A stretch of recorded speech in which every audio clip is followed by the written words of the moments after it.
Les négociations à Genève entre les délégations ukrainiennes et russes se sont finalement retrouvées dans une impasse, elles se sont terminées bien plus tôt que prévu. C'est l'avis de la délégation américaine en raison des tentatives russes de gagner du temps. Le représentant du Kremlin, Vladimir Medinsky, a en fait échouer les négociations en posant un nouvel ultimatum à l'Ukraine. La délégation russe elle-même a noté qu'aucun progrès significatif n'avait été réalisé lors des négociations. Et c'est là qu'on a appris que la Russie exige désormais, dans le cadre des négociations, une garantie écrite de non-extension de l'OTAN vers l'Est. Et ici, le président Zelensky a admis que, lors de conversations privées, Steven Witkoff et Jared Kushner persuadent réellement la délégation ukrainienne que la Russie veut vraiment mettre fin à la guerre. Et voilà que les deux représentants de Donald Trump ont appelé Zelensky à imposer cette vision au peuple ukrainien. En même temps, des sources indiquent que la principale raison de l'échec des négociations n'est pas que l'Ukraine refuse de céder des territoires à la Russie, mais que les États-Unis ont refusé de fournir des garanties de sécurité. Et jusqu'à présent, ils n'ont toujours pas été capables d'expliquer clairement à quoi devrait ressembler cette fameuse zone économique libre dans le Donbass, qu'ils proposent avec autant d'insistance. Mais en revanche, Donald Trump appelle activement l'Ukraine à faire des concessions. Dans cet épisode, les dernières informations confidentielles concernant l'échec réel des négociations à Genève. Je m'appelle Alexei Petchii. Discutons ensemble de ce sujet, mais avant de commencer cet épisode, je vous demande de vous abonner à la chaîne, de mettre un like et d'écrire n'importe quel commentaire. Si vous considérez notre travail comme important et nécessaire, vous pouvez soutenir cette chaîne YouTube financièrement grâce à votre don ou à un abonnement payant via les liens et les coordonnées dans la description de cette vidéo. Je vous serai reconnaissant pour tout soutien de votre part. Ainsi, les négociations à Genève entre l'Ukraine, la Russie et les États-Unis ont échoué, et le processus de négociation russo-ukrainien est à nouveau dans l'impasse.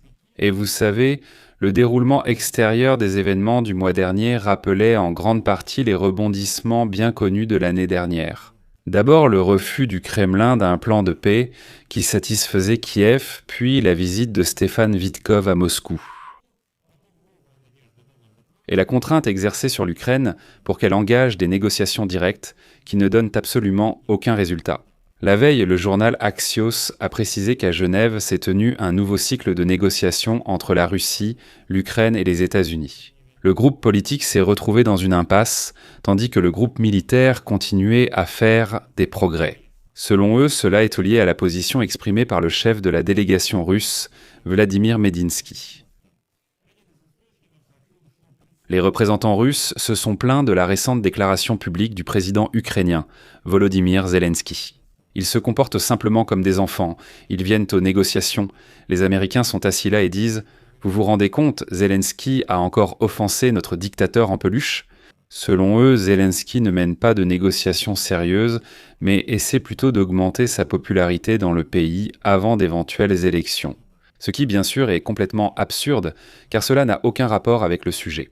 Et après cela, les Russes eux-mêmes, dirigés par Medinsky, ont déclaré que la nouvelle rencontre entre la Russie et l'Ukraine à Genève n'avait apporté aucun progrès significatif. Le deuxième round de négociations mercredi a été 3 fois plus court que le précédent, 2 heures au lieu de 6 heures. Et à la fin de celle-ci, le chef de la délégation russe, Medinsky, a déclaré que le dialogue avait été difficile. Il est également révélateur que lors du briefing pour les propagandistes russes, Zelensky a tout simplement ignoré toutes les questions. C'est-à-dire que même pour ses propres sbires du Kremlin, il s'est contenté de débiter 2 mots, a dit que les négociations avaient été difficiles, puis elle est partie. D'un autre côté, Vladimir Zelensky a déclaré que lors de la rencontre, les questions concernant l'Est de l'Ukraine et les infrastructures ont été discutées. En faisant allusion au sort du Donbass et de la centrale nucléaire de Zaporijia, Zelensky a déclaré, je cite, « Les positions des parties restent différentes, il n'y a pas encore de progrès significatif, mais en même temps, selon le président ukrainien, le volet militaire des négociations a été constructif. Je cite, « Les parties comprennent globalement comment le contrôle du cessez-le-feu et de la guerre peut être organisé, à condition qu'il y ait une volonté politique. » Le contrôle se fera sûrement avec la participation des États-Unis, ce qui est le positif. Mais je tiens à préciser tout de suite que, précédemment, de nombreux médias ont commencé à écrire que Zelensky aurait soi-disant chargé son équipe d'organiser à Genève ses négociations avec Poutine. C'est un mensonge.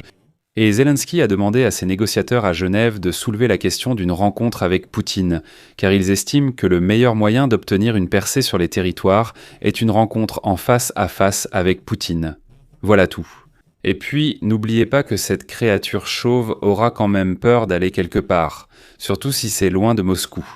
Et pendant ce temps, on a appris que la Russie, lors des négociations pour mettre fin à la guerre en Ukraine, entend obtenir de l'OTAN des garanties écrites de ne pas s'étendre vers l'Est. C'est un nouveau prétexte pour Poutine afin de retarder les négociations. Les négociateurs russes insistent sur l'annulation de la décision du sommet de Bucarest de 2008, lors duquel les pays de l'OTAN ont convenu que l'Ukraine et la Géorgie devraient en devenir membres de l'Alliance à l'avenir. Et ici, je rappelle que Poutine a répété à plusieurs reprises que les pays occidentaux ont trompé et trahi la Russie, je cite, en promettant de ne pas élargir l'OTAN vers l'Est. Quand et qui a fait cette promesse, Poutine bien sûr ne peut pas le dire. Ils assurent que, soi-disant, quelqu'un leur aurait promis cela oralement, mais il n'y a aucun document. Eh bien, Poutine affirme qu'on nous a de nouveau trompés. Maintenant, le Kremlin s'en souvient et l'utilise lors des négociations. Et ici, je veux rappeler que le format des négociations à Abu Dhabi était tout de même productif. Ces négociations nous sembleront maintenant vraiment productives et constructives. La délégation russe était dirigée par un haut gradé militaire et il s'agissait des mécanismes de cessez-le-feu et du contrôle de son respect. Dans la pratique diplomatique, de telles négociations sont appelées techniques ou préliminaires. C'est lors de celles-ci que sont élaborés les détails techniques d'un accord pour lequel il n'existe pas encore de décision politique. Elles peuvent en s'avérer très utiles, mais sans décision politique, elles ont peu de poids. On peut par exemple convenir d'un cessez-le-feu pour demain, mais sans décision politique, cela ne signifie rien. Comment cela fonctionnerait-il techniquement ? En même temps, les attentes optimistes liées à cette piste technique du processus de négociation ont en quelque sorte détourné l'attention du public de l'impasse observée sur la piste politique. Et c'est justement la piste politique qui est menée par Medinsky du côté russe, celui qui mène les négociations dans une impasse. Je vais expliquer ici. Certains à Washington estiment que le principal problème de la piste politique est le refus de l'Ukraine d'accepter de céder les territoires du Donbass aux Russes. Mais en réalité, la principale raison est le refus de l'administration Trump de formuler clairement et correctement le niveau de garantie de sécurité que l'Ukraine recevra en échange. Kiev souhaite obtenir des garanties claires à ce sujet avant que la question des territoires ne soit soumise à un référendum national ukrainien. Mais Trump ne veut pas donner ces garanties, malgré les rumeurs selon lesquelles un accord à ce sujet serait prêt depuis longtemps. En même temps, une troisième piste existe, la piste commerciale et économique ou celle des négociations dans ces domaines. Et ici, je dirais que les attentes des négociateurs américains concernant les avantages de la signature d'un vaste plan économique avec la Russie constituent une raison cachée de la pression qu'ils exercent, en forçant Kiev à faire des concessions territoriales. Un épisode dédié à ce sujet sortira aujourd'hui sur la chaîne YouTube. Et à ce sujet, Volodymyr Zelensky a fait plusieurs commentaires. Par exemple, Steven Witkoff et Jared Kushner ont dit à Zelensky que la Russie voulait vraiment mettre fin à la guerre et qu'il devait coordonner son équipe sur cette base. En réponse, Zelensky a conseillé à Witkoff et Kushner de ne pas essayer de le forcer à vendre une vision de la paix que le peuple ukrainien percevrait comme une histoire d'échec. Zelensky a déclaré qu'il était injuste que Trump demande publiquement à l'Ukraine et non à la Russie de faire des concessions pour la paix. Ces derniers jours, Trump a déjà affirmé 2 fois que Zelensky doit faire des concessions. Mais le plus étonnant, c'est la déclaration de Zelensky selon laquelle Washington n'a toujours pas déterminé sa position quant à savoir quel pays aura la souveraineté sur la zone économique libre si elle est démilitarisée. Mais cette idée, Trump la promeut activement. Zelensky a également déclaré qu'il était prêt à discuter du retrait des troupes du Donbass, mais seulement si Moscou retire ses troupes à une distance équivalente. Concernant les négociations, Zelensky craint que le changement du chef du groupe de négociation russe vise simplement à annuler la rencontre. Ils se sont salués puis sont partis chacun de leur côté. Est-ce pour accorder plus de temps aux Russes au combat ? Je conclus par une citation de Zelensky.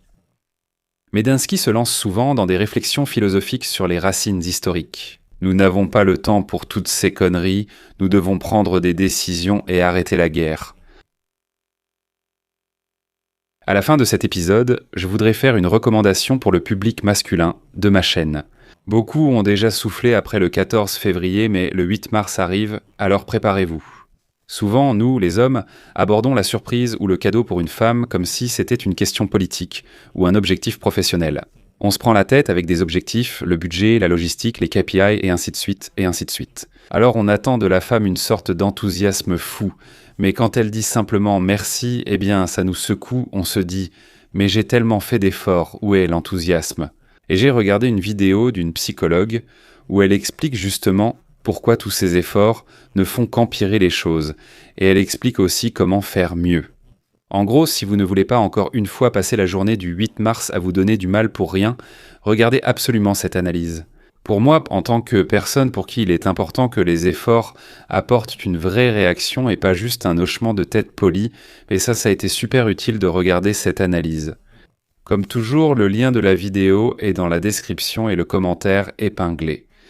Je vous conseille d'y aller, cela prendra seulement 10 minutes, la fête est donc sauvée et le public féminin trouvera aussi cela intéressant. Je vais m'arrêter ici. Donnez votre avis et vos conclusions dans les commentaires sous cette vidéo, abonnez-vous à la chaîne, abonnez-vous à mon canal Telegram Petchy News, le lien est dans la description, mettez un like et cliquez sur la cloche si vous voulez soutenir le travail de cette chaîne, tous les liens sont également dans la description de cette vidéo. C'est tout pour aujourd'hui, prenez soin de vous, à bientôt.